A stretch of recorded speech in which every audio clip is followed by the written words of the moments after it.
Wala yusallima 'alaika ahadun min ummatika illa salamtu 'alai asran, tidaklah seseorang membacakan salam, mengucapkan salam, memberikan salam alaika kepadamu ya Muhammad, kata Jibril, min ummatika daripada umatmu, illa salamtu 'alai asran, terkecuali aku pun mendoakan salam kepadanya alai asran, yaitu 10 kali. Jadi ketika umatnya membaca salam 1 kali, maka Rasulullah menjawab itu 10 kali. Wa qala sallallahu alaihi wasallam, Rasulullah bersabda, inna aulan nas bi aksaruhum alayya salat.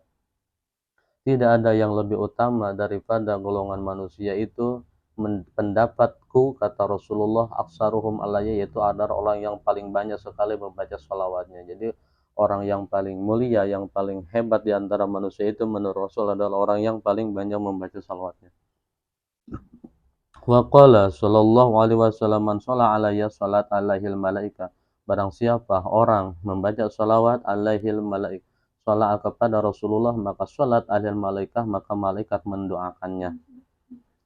Madama yusolli alayya falyuqallil inda dzalika aw liyukassir wa qala sallallahu alaihi wasallam, selagi orang itu bersalawat kepadaku, falyuqallil inda dzalik, mau itu baca salatnya sedikit ataupun banyak, wa qala sallallahu alaihi wasallam, bihasbil mar'i minal buhli an alqura indahu wa la yusalli alaihi.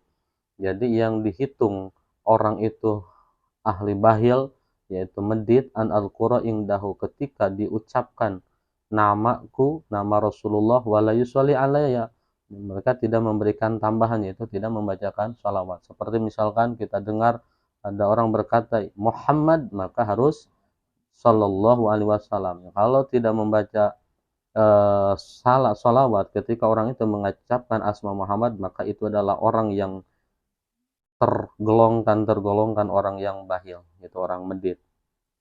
Wa qala sallallahu alaihi wasallam, aksiru salata alayya yaumal jum'ah, perbanyaklah membaca salawat kepadaku di hari Jumat. Wa qala sallallahu alaihi wasallam, man shalla alayya min ummati marratan wahidatan kutibat lahu asru hasanatin, barang siapa orang membaca salawat kepadaku 1 kali, kutibat lahu asru hasanah, maka ditulislah untuk orang itu 10 kebaikan.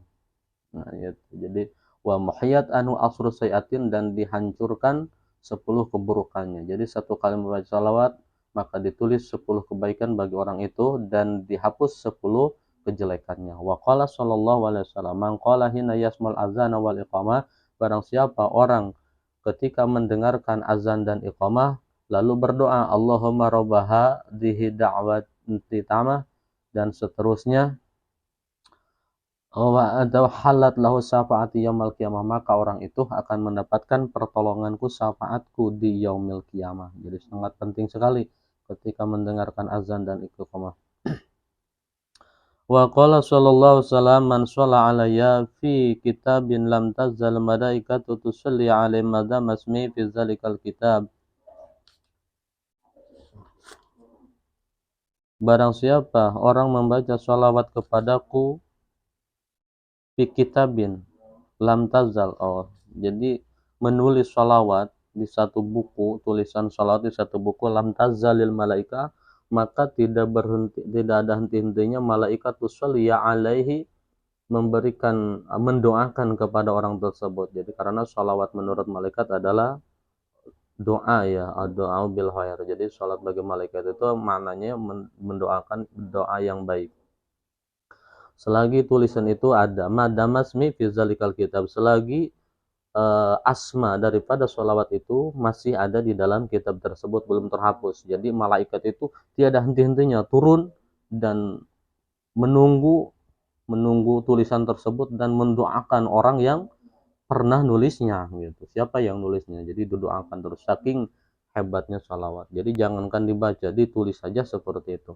Ini sabda Rasulullah. Wa qala Abu Sulaiman al-Darani, man arada ayas'alallah hajatahu falyuqsir minas sholati ala Nabi sallallahu alaihi wasallam. Abu Sulaiman al-Darani berkata, man arada ayas'alallah, barang siapa orang yang permohonannya ingin dikabulkan oleh Allah, falyuqsir minas sholati, maka perbanyaklah membaca salat kepada Nabi sallallahu alaihi wasallam. Summa yas'alillah hajatahu wal yahtim bisalah, terus meminta, jadi baca sholat dulu, terus nanti ujungnya membaca sholawat, waliyahtim, dan diakhiri dengan sholawat ala Nabi sallallahu alaihi wasallam. fa innallaha yaqbalu shallataini wa huwa aqramu min ayyada ma bainahuma, karena sesungguhnya doa yang dipanjatkan oleh orang tersebut itu enggak ada apa-apanya, tapi karena yang dilihat itu sholawatnya. Jadi ketika orang berdoa diawali dengan sholawat, terus doa ujungnya sholawat. Nah, jadi ketika berdoa di antara tengah-tengah dua sholawat tersebut, maka Allah akan menerima hajatnya. Kenapa? Karena saking mulianya sholawat tersebut.